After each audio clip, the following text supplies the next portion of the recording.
Eu aprendi de cor. Deus é amor. Tra la la la la la la la la. 3 palavrinhas só. Eu aprendi de cor. Deus é amor.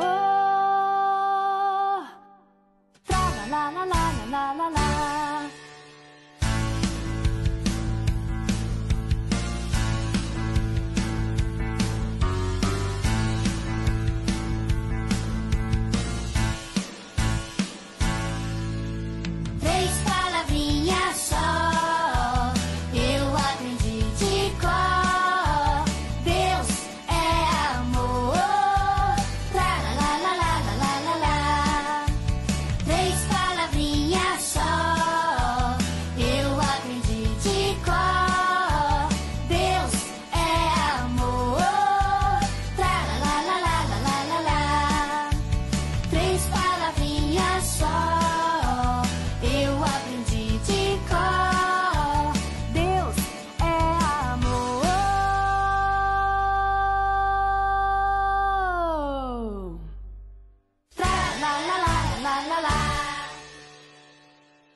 Segundo domingo, outubro, 10/10/2021. Bom dia, irmãos. Abertura da escola dominical, hoje, com a participação das crianças. Já que no dia 12 de outubro comemoramos o Dia das Crianças. No livro de Provérbios 22:6 diz: ensina a criança o caminho que ela deve seguir, mesmo quando envelhecer, dele não se afastará. Nossos pais, avós, nos trouxeram à igreja. E aqui estamos. Gostamos de estar na nossa igreja IPU do Ibis. Aqui aprendemos o amor e como Jesus era quando criança e quando se tornou adulto e sobre sua vida. Os ensinamentos de Jesus são muito importantes para nós. Amar a Deus e ao nosso próximo. Deus é amor. Que a criança que vive em você te faça muito feliz hoje. Feliz Dia das Crianças para todos nós. Feliz domingo. Tra la la la la la la la.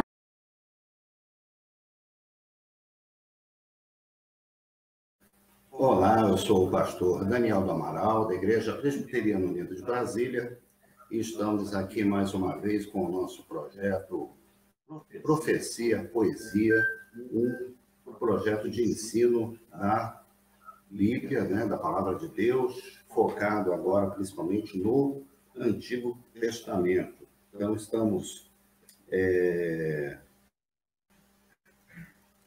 começando mais essa aula. Hoje nós estamos na aula número 5. Mas antes de falar do tema da aula propriamente, eu quero perguntar a vocês o seguinte: qual o personagem bíblico humano, não estou falando de Deus, não estou falando de Senhor, não estou falando de Jesus Cristo, estou falando de personagem humano mais mencionado na Bíblia? Qual é o personagem humano mais mencionado na Bíblia? Porque o nome dele aparece mais vezes. Exatamente, o rei Davi. Uma sala bem preparada, é bom por causa disso. É o rei Davi. É o rei Davi. É o personagem mais mencionado na Bíblia, porque ele tem muitas referências. Primeiro, Davi é um personagem que a gente conhece a vida dele praticamente desde a bisavó dele. Desde o livro de Ruth, conta a história de Naomi, que foi morar na região de Moabe, e depois retornou a Israel em companhia da sua nora Ruth, né? E ela, então, acabou sendo a bisavó, ou a tataravó de Davi, do rei Davi. E, então, já desde essa época a gente ouve falar, ele já é mencionado no livro de Ruth. E depois a gente ouve falar da infância de Davi, da adolescência de Davi, né? E também ao longo da sua vida até a sua morte. E depois nós ouvimos falar de toda a sua descendência, que foram os reis, principalmente os reis de Judá. Então, Davi é um personagem amplamente coberto pela narrativa bíblica, não é? Então, por isso é muito importante a gente conhecer a história de Davi e também pelo papel central que ele ocupa na história da salvação. Afinal de contas, Jesus é chamado filho de Davi, descendente também da linhagem, da família de Davi. E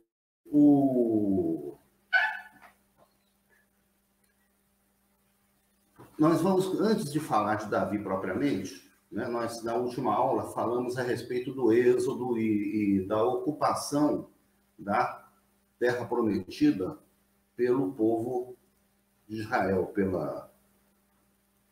por aquele bando de escravos que escapou do Egito, peregrinou pela península do Sinai e chegou à Palestina pelo sul. Então, eles entraram por Gilgal, Jericó, mais ou menos aqui, próximo ao Mar Morto, atravessaram o Jordão aqui, e iniciaram um processo de espalhamento pela terra de Canaã, né, atual Palestina, sendo que essa região, chamada então de Terra Prometida, ela foi dividida entre as diversas tribos de Israel. Quais eram as tribos de Israel? Eram, basicamente, os 12 filhos de Jacó, não é?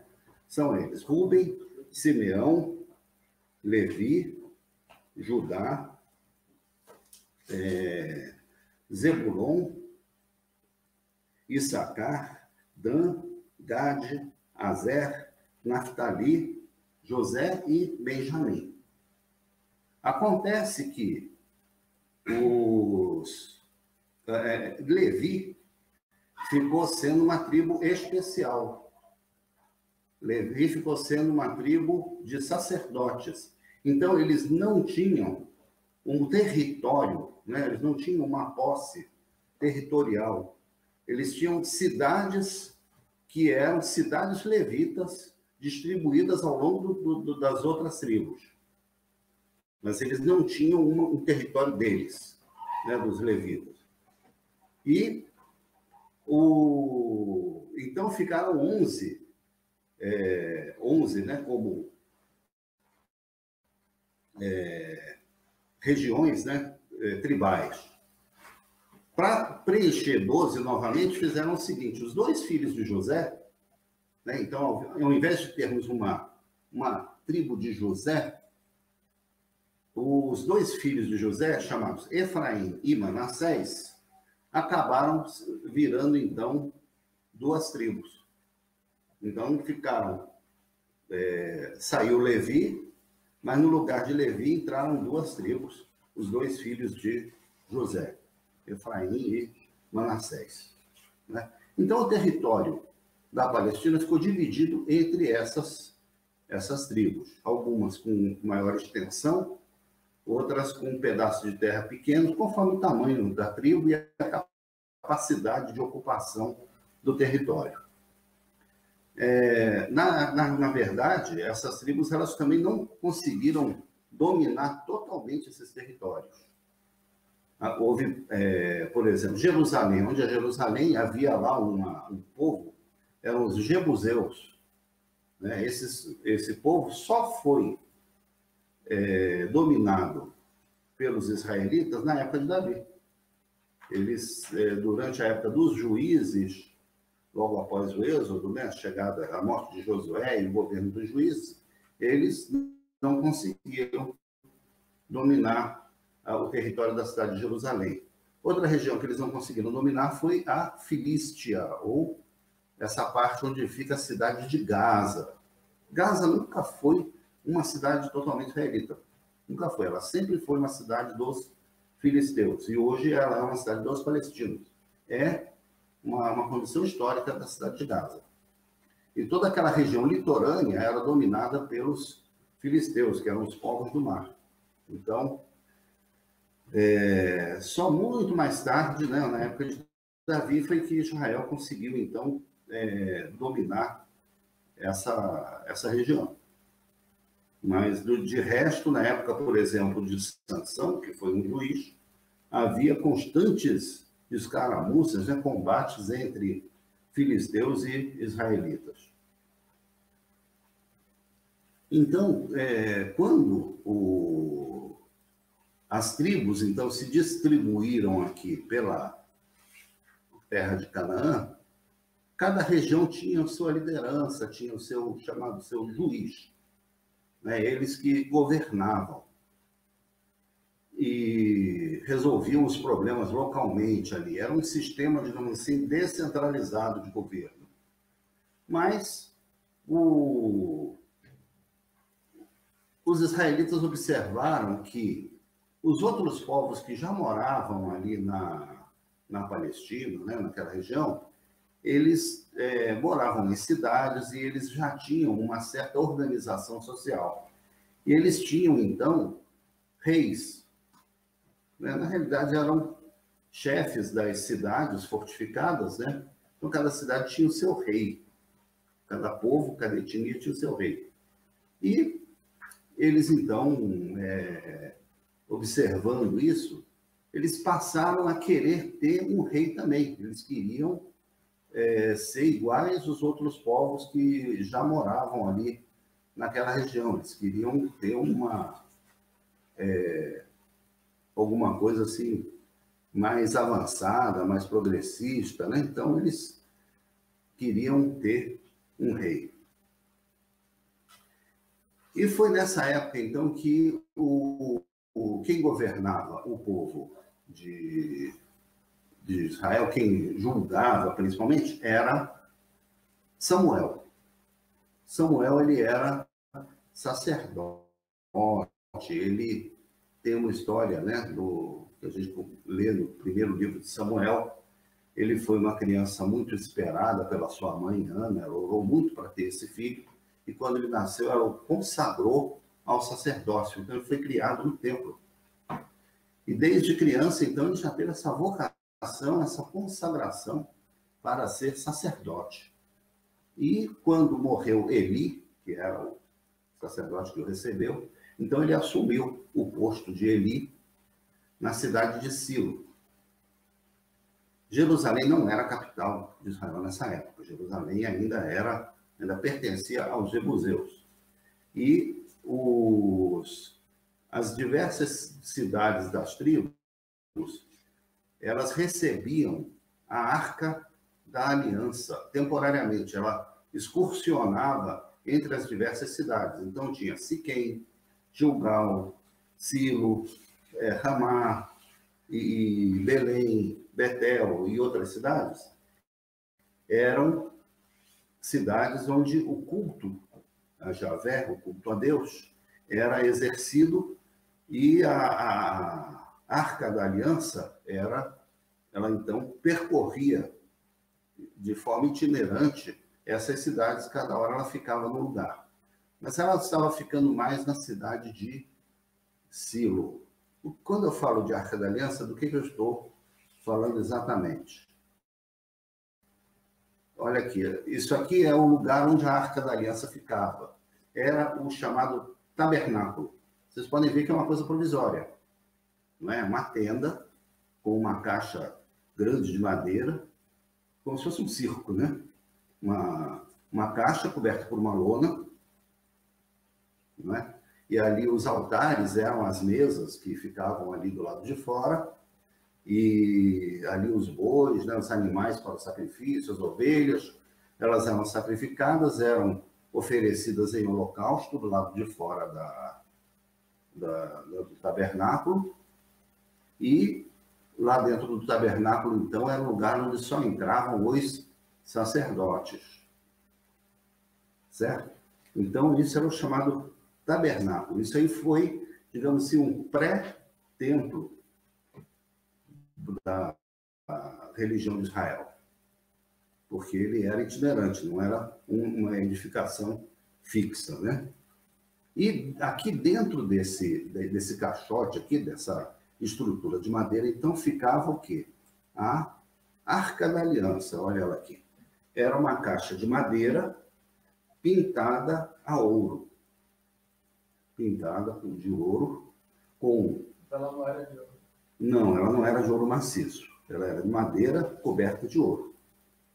E ela tinha dois varais, né, duas hastes de madeira, que serviam para os levitas, então, carregarem ela. Só os levitas podiam transportar essa caixa, que era a Arca da Aliança. Na tampa dela, então, essa caixa tinha essa tampa, na tampa dela havia dois anjos, né, duas criaturas aladas, que simbolizavam os querubins. Né? Então, era o adorno que tinha na tampa da Arca da Aliança. O que tinha dentro da Arca da Aliança? Vamos ver se dá para a gente enxergar aqui. Mas esses anjos deles eram de ouro também? Ou era de não, era de madeira também, tudo era de madeira coberto, pintado de ouro. Tá? O que tinha dentro dessa caixa, então? Tinha as tábuas da lei, aí no chão, né? As tábuas da lei, aqui escritas em hebraico moderno. Na realidade, as tábuas da lei na época de Moisés, na época de... elas não usavam esse alfabeto hebraico que está aí. Você já deve ter reparado, né? Que não é o hebraico antigo, né? O hebraico arcaico. As tábuas foram escritas naquele hebraico que aparece no filme dos 10 Mandamentos. Mas, de qualquer forma, é para a gente entender, compreender que, então, dentro da Arca da Aliança estavam as tábuas da lei, os 10 Mandamentos, um pote com maná, aquele maná que caiu do céu, que serviu de alimento para o povo no deserto. Então, foi guardado ali um pote do maná, como um sinal da fidelidade de Deus, né, durante o Êxodo, e um cajado, um pedaço de madeira, como se fosse uma vara de madeira, que era a vara de Arão. Essa ilustração não mostra um detalhe. Essa vara tinha um galinho com uma folha. Essa vara, ela floresceu. Mesmo não estando plantada, não estando na terra, ela assim mesmo, ela floresceu. Então, era um sinal assim da ressurreição. Né? Mesmo ela tendo sido arrancada de uma árvore, né? Um galho de uma árvore foi arrancado, mas assim mesmo ela tinha uma folhinha que nasceu nela. Então, era a vara de Arão, ela ficava também guardada dentro dessa caixa. Tá? Essa era a Arca da Aliança. E só os levitas e os sacerdotes podiam tocar nela. Se outra pessoa estranha tocasse nela, levava choque. Mas era instrução mesmo, só os levitas.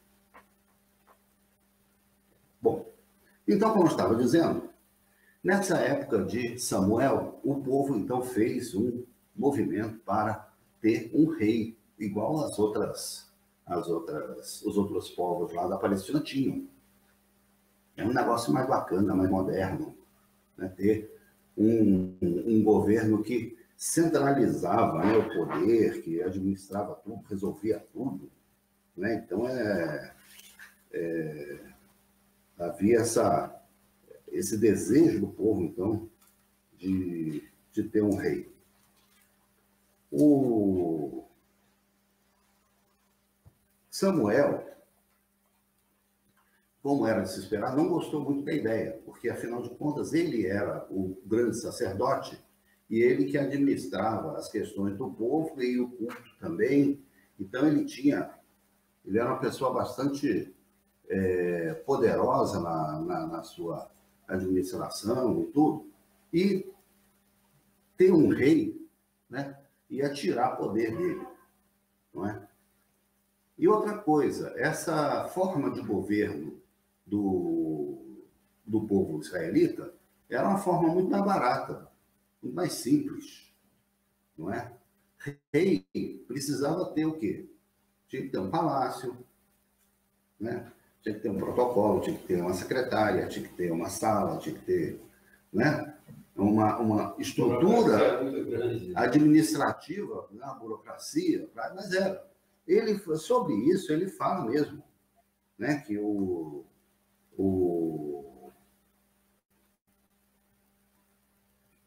ele adverte em 1 Samuel 8, versículo 10, ele fala assim: referiu Samuel todas as palavras do Senhor ao povo que lhe pediam um rei, e disse: este será o direito do rei que houver de reinar sobre vós. Ele tomará os vossos filhos e os empregará no serviço dos seus carros e como seus cavaleiros, para que corram adiante deles, e os porá uns por capitães de 1000 e capitães de 50, e outros para lavrarem os seus campos e ceifarem as suas messes, e outros para fabricarem suas armas de guerra e o aparelhamento de seus carros. Tomará as vossas filhas para perfumistas, cozinheiras e padeiras.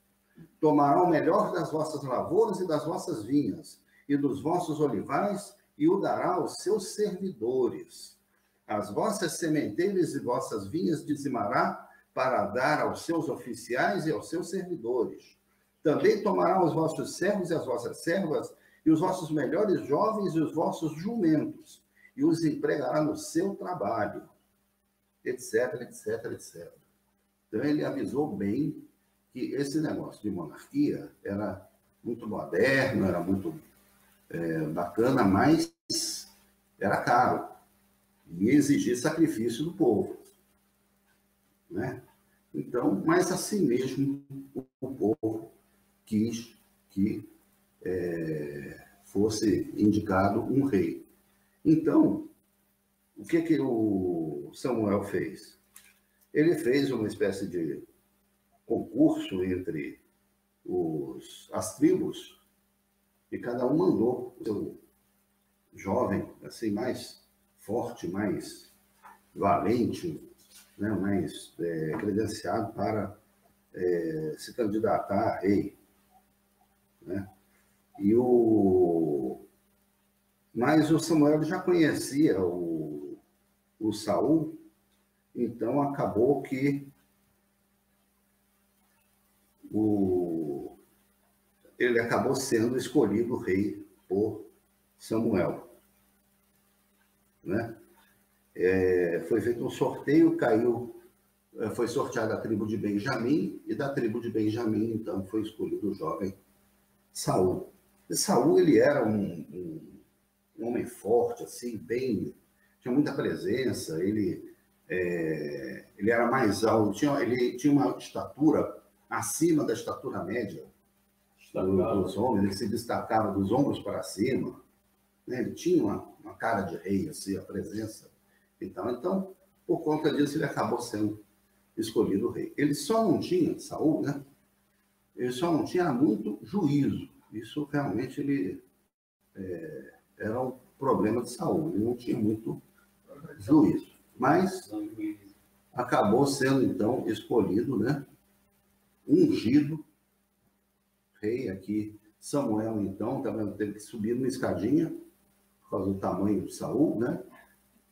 E entornou na cabeça de Saul, então, um chifre cheio de azeite. Era assim que era feita a sagração, né, dos reis de Israel, com a unção. Isso que é ungir. Por isso Jesus é chamado de Messias. Messias vem do hebraico Mashiach. Mashiach, participio passado do verbo, que quer dizer ungir. Então, é o ungido. Era assim que se consagrado como os reis de Israel. Samuel, ele continuou sendo, digamos assim, o líder espiritual do povo. O que se esperava do rei, o que ele esperava que o rei fizesse, é que fosse, assim, um comandante militar, alguém que levasse o povo nas batalhas. Mas as decisões administrativas e decisões relativas ao culto, né, à vida religiosa do povo, continuavam com Samuel. Né? Então, o rei não tinha poder absoluto, assim, não fazia o que ele queria. Mas teve uma vez que ele deu uma ordem a Saul, vinda da parte de Deus, que ele atacasse uma cidade e destruísse tudo que tivesse na cidade, inclusive os animais. Abatesse todos os animais. Entendeu? Só que o Saul viu aquelas ovelhas, aqueles bois bonitos, aqueles galos, aqueles animais que tinha na cidade, bonitos assim, né? E ficou com pena e disse, não, vamos fazer o seguinte, vamos guardar esses bichos aqui e vamos fazer um grande holocausto aqui, vamos pegar uns 3 ou 4 bois desses e fazer um holocausto bem bonito aqui para oferecer a Deus e a gente fica com o resto. Né? E o Saul, isso antes do Samuel chegar, sem o conhecimento de Samuel, sem a autorização de Samuel. Quando Samuel chegou, ele já foi comentando assim, engraçado, estou ouvindo um barulho de ovelhas, de boi mugindo aqui, o que é isso? O que está acontecendo? Aí Saul explicou para ele, não, porque a gente fez aqui, vai fazer um holocausto, vai oferecer aqui alguns animais para Deus e tudo, né? Tal, queria negociar com Saul, com Samuel. Mas Samuel disse, olha, você está desobedecendo a Deus e por causa disso você vai perder vai deixar de ser o escolhido de Deus, você vai perder o trono. E quando ele falou isso para Saul, para Saul, aliás, quando Samuel falou isso para Saul, Saul ficou desesperado, né? Se ajoelhou, agarrou a saia de Samuel ali, olha só, né?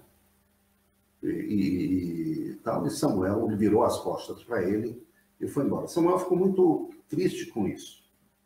Ele achava Saul um bom rapaz e tudo, mas não era obediente a Deus como Deus queria que fosse. Né? Então, por isso, Saul acabou, entrou num processo de perda do trono.